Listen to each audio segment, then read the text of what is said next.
if you go into someone's household, what's the language of use, right? And so in the majority of the Southeast Asian communities, it's not going to be English.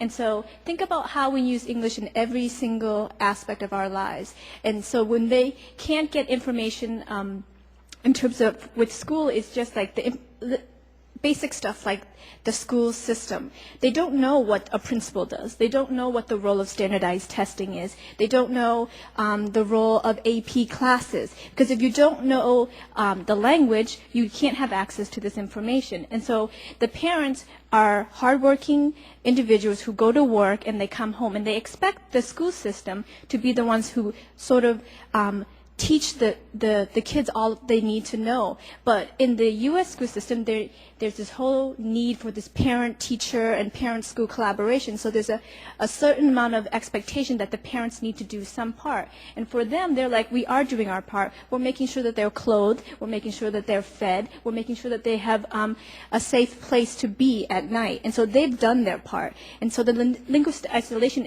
is that also they don't have the language capacity. So if they go to the school, there's nobody who speaks Lao or Hmong or Vietnamese. In only certain communities where you have enough of them in the area, so like in Westminster, you have a large Vietnamese population. But if you're a Vietnamese in Vermont, do you think you're going to have a Vietnamese translator? Or in St. Louis or in Alaska? So it's really about making sure that people have access to these type of information that we take for granted. I would maybe just jump in very quickly to speak from the Latino perspective. Victor referenced the PICS case, which is the Seattle schools, the voluntary school desegregation case that the Supreme Court decided last summer. MALDEF submitted a brief in that case because we're particularly concerned on the behalf of the Latino community, which is, it's the largest and fastest growing minority group in public schools, also the most segregated student group in public schools. And as a subset of that, English language learners are also particularly segregated and in non-diverse linguistically classrooms. So if you can imagine, there are millions of English language learners or a significant percentage of English language learners who are in classrooms with a large majority of other English language learners, so not exposed to academic English by their peers, taught by an undertrained teacher without any knowledge in how to teach English language learners. So it's not, I do think that Victor made a very good point that this is happening against a larger backdrop of increased segregation. I mean, our schools are more segregated now generally than they were 30 years ago. So linguistic isolation is another challenge, certainly. Questions from the audience? Oh, I'm sorry. Go ahead, Brent. I was just going to mention another aspect to this, and that's that in some cases we've seen where schools will use ESL classes as a way of segregating the population and putting students that they would rather not have included perhaps in the scoring systems that they have in place into those classes, even though they're not really ELL students. In fact, there's a case in Dallas, Texas, which MALDEF was part of, where African-American students were being put in Spanish language classes.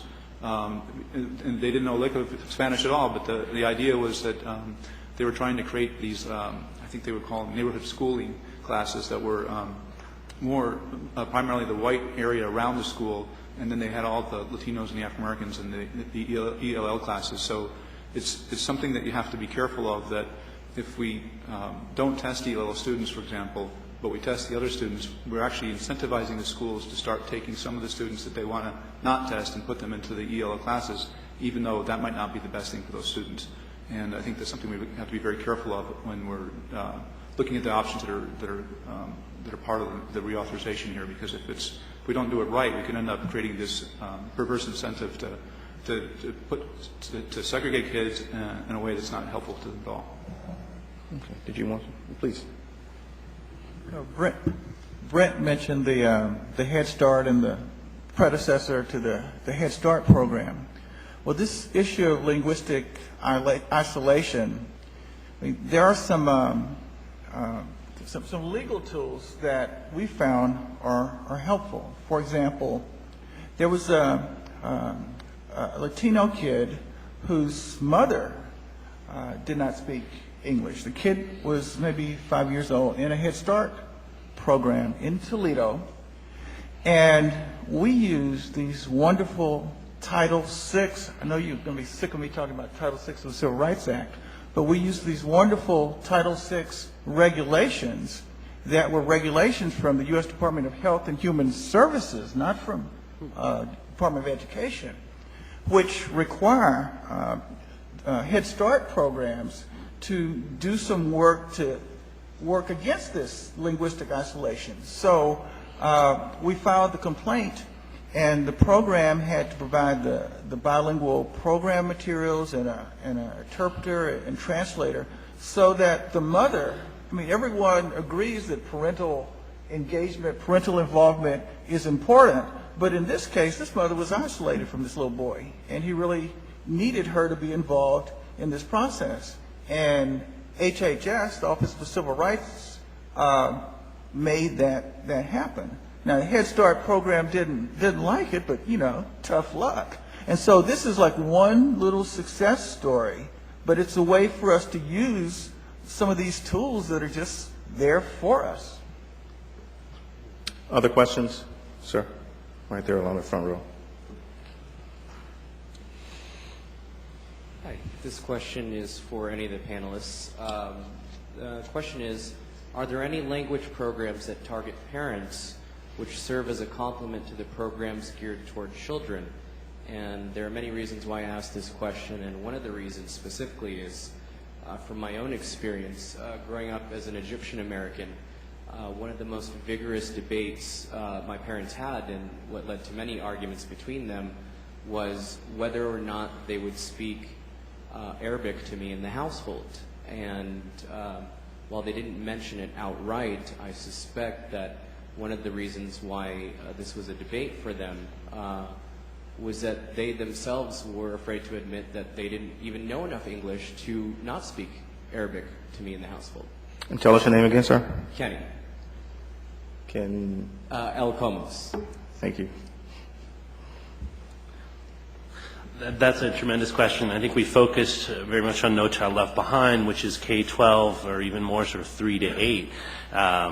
But you know, early childhood education, especially talking about English language learners, less likely to be read to in the home, less likely to have books in the home, so likely to start school already at an educational disadvantage. There's one program that's particularly effective and that MALDEF, LULAC, and the Hispanic Education Coalition, we've all advocated for. It's actually a No Child Left Behind program, and it's called Even Start.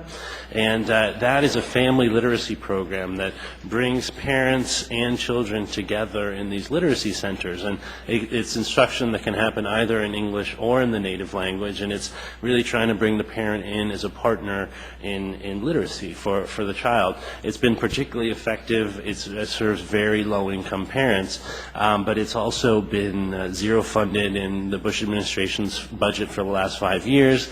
It's been championed by the Congressional Hispanic Caucus and other individuals, so we've barely managed to stave off elimination. It was funded at $67 million last year, and when you're talking about the need, clearly the funding isn't there.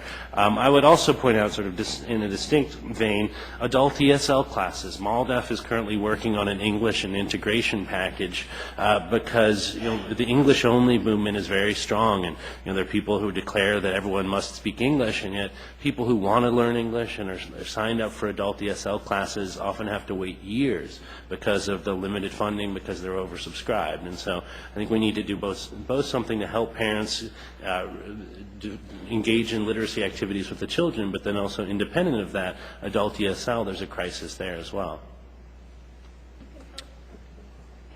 You could also look at nonprofit organizations like the Logan Square Neighborhood Center in Chicago does a great job where they have a literacy ambassador program that brings in the parents into the classroom, but that the CBO also trains parents to become literate. And then they even have a Grow Your Own Teacher where the parents go into the classroom to participate, but then they teach them and become paraprofessionals, and then they enroll them into a degree program to become teachers themselves. So that's a great place. But also you have to look in these sort of non-traditional places for the programs. You're not going to find them in the schools themselves. And so you look at mutual assistance programs like the Lao PTA in Minnesota, where they try to bring in intergenerational programs, so soccer and computer literacy for the youth and dance, but also the older generation where they learn Lao culture, but also the Lao and English languages. So they use the kids to teach the parents English and use the parents to teach them the native language.